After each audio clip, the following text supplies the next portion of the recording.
Un conseiller Pôle emploi réticent. 1. Prépare-toi bien. Rassemble toutes les informations importantes sur ton projet professionnel, comme tes objectifs, tes compétences et tes motivations.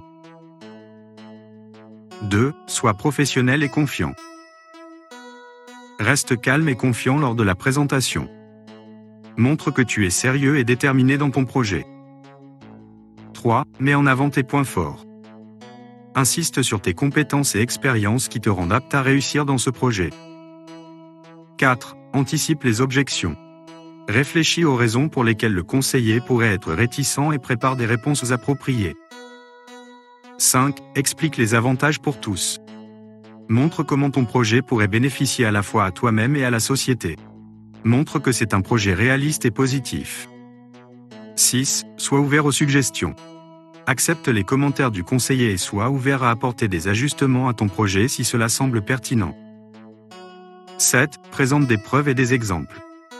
Si possible, apporte des preuves tangibles de tes compétences et réalisations antérieures pour renforcer ta crédibilité.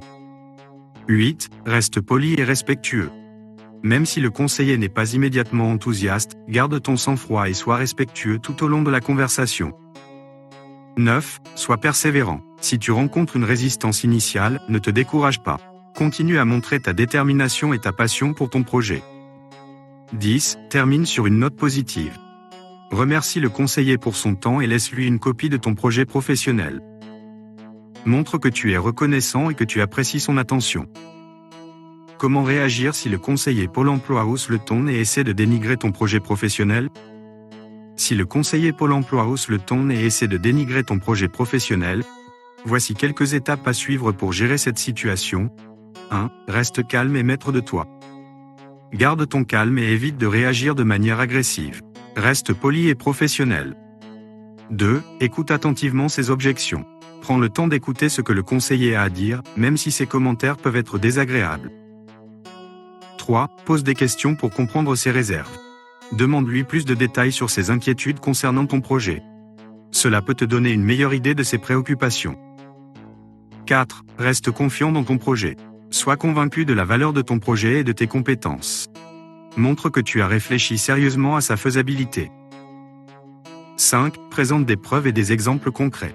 Si possible, apporte des preuves ou des témoignages qui soutiennent ton projet et prouvent qu'il est réalisable.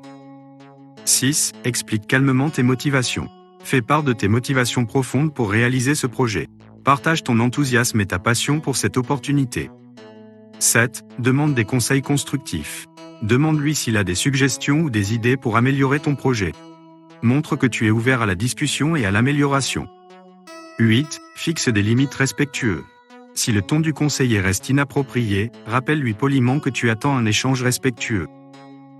9. Garde une attitude positive. Ne te laisse pas décourager par les commentaires négatifs. Garde en tête que tu as le droit de poursuivre tes aspirations professionnelles. 10. Sollicite un autre avis. Si la situation ne s'améliore pas, n'hésite pas à demander un autre rendez-vous avec un autre conseiller ou à chercher du soutien auprès d'autres professionnels ou mentors. Souviens-toi que tu as le droit de poursuivre tes projets et aspirations, même si certains peuvent ne pas les comprendre ou les soutenir. Reste concentré sur tes objectifs et fais preuve de persévérance. Si vous rencontrez des difficultés ou des désaccords avec votre conseiller Pôle emploi, il est conseillé de faire des comptes rendus détaillés de vos entretiens. Cela peut vous aider à garder une trace des discussions, des objections soulevées et des conseils donnés, ce qui peut être utile lors de la médiation. Voici une procédure pour rédiger un compte rendu détaillé. 1. Préparez-vous à l'entretien. Avant l'entretien, prenez le temps de réfléchir aux questions que vous souhaitez poser au conseiller Pôle emploi. Vous pouvez également prendre des notes sur votre projet professionnel et vos objectifs. 2. Prenez des notes pendant l'entretien. Prenez des notes pendant que vous parlez au conseiller Pôle emploi. Notez les points importants, les questions posées et les remarques du conseiller. 3. Résumez les points clés. Après l'entretien, prenez un moment pour résumer les points clés de la discussion. Identifiez les points sur lesquels vous êtes en désaccord ou les objections soulevées par le conseiller. 4. Rédigez le compte rendu. Commencez par une introduction indiquant la date, l'heure et le lieu de l'entretien, ainsi que le nom du conseiller. Ensuite, écrivez une description détaillée de ce qui s'est passé pendant l'entretien. 5. Incluez les questions et les réponses. Intégrez les questions que vous avez posées et les réponses fournies par le conseiller. Si possible, ajoutez des exemples concrets pour étayer vos propos. 6. Exposez vos objections et inquiétudes. Faites part de vos objections et inquiétudes concernant le traitement de votre projet professionnel par le conseiller. 7. Indiquez vos efforts antérieurs. Mentionnez les démarches que vous avez déjà entreprises pour réaliser votre projet et les réponses que vous avez obtenues jusqu'à présent. 8. Demandez une médiation.